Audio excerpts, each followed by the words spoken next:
In this video, I want to share with you a simple system that you can use to change your life with the self-help books that you read. This video is brought to you by Notion. I would describe Notion as the ultimate productivity get your life together app. I use Notion to organize my life, to manage my money, to get things done, to learn. Pre-Notion, I was using a mixture of a to-do list app, some Google Docs, a writing app, a content calendar. After Notion, I have it all in the one place and it is literally a miracle. You can mold Notion to fit your life and your work no matter what. Everyone likes to get organized a little bit differently and it is really accommodating of that. So be sure to take a look, get your free Notion plan, because literally why not, using the link in the description down below. You can use some of the templates that I have available and play around with templates that Notion have released as well. It's gonna be a good time. Let's move on to step 1 of changing your life with self-help books: getting ruthless. My philosophy is to read widely and always be expanding your mind, but hone in when you actually want to change your life. By reading 100 books a year, you're definitely going to know all of the things about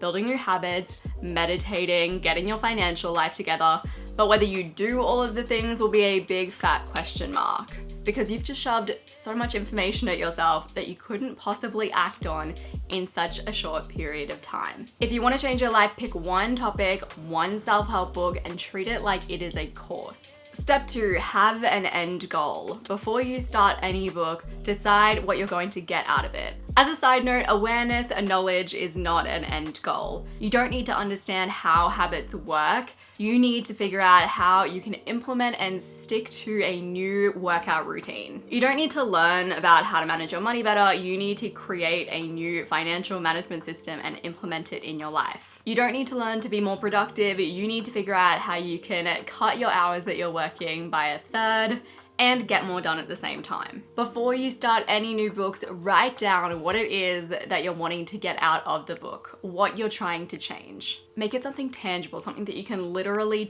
tick off and say, yeah, I did that. Or no, I didn't get there. Step 3. Read books with a beginner's mindset. Here are 2 reviews for the exact same book. One person is saying, this book pretty much changed my life.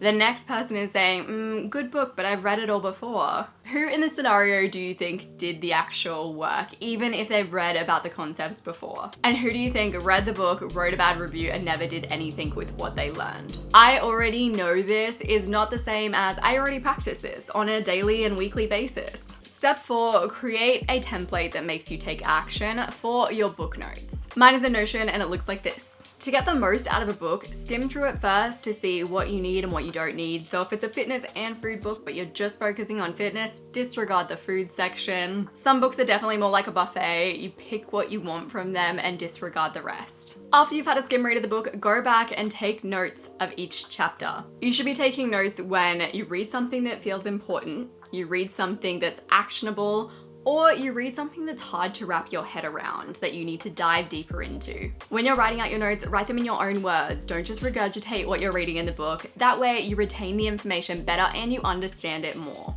There are 100% $300 courses that will teach you the same things as a $20 book, guaranteed if you put in the work. Step 5, take action, which you should do at the end of each chapter. Go and do the things. That is the most important part of this whole video. If a book tells you to go and complete a journaling exercise, you go and you complete the journaling exercise. Don't just read it and think, yeah, I'll do that later. If a chapter tells you to declutter your kitchen, you declutter your kitchen. If a chapter tells you to set goals in a specific way, then you go and you set your goals in a specific way. So maybe you're reading the 4-Hour Workweek and Tim Ferriss has just outlined his fear setting technique. Or maybe you're reading David Allen's Getting Things Done. He's telling you to set up all of your inboxes. Or maybe it's Brene Brown and she is telling you that you need to start self-compassion journaling on a regular basis. Whatever the action is, you take it after each chapter. Step 6, follow the mental rule of 1 book until completion. Some of the best advice that I heard on a podcast was finish what you're doing, then start the next thing. It sounds rudimentary, but it's really effective in all areas of your life. It is advice for success, for goal setting, for productivity, and for reading self-help books and getting the most out of them. Finish a book to completion, then don't move on to the next shiny new thing until you are a pro at the current thing that you are working on.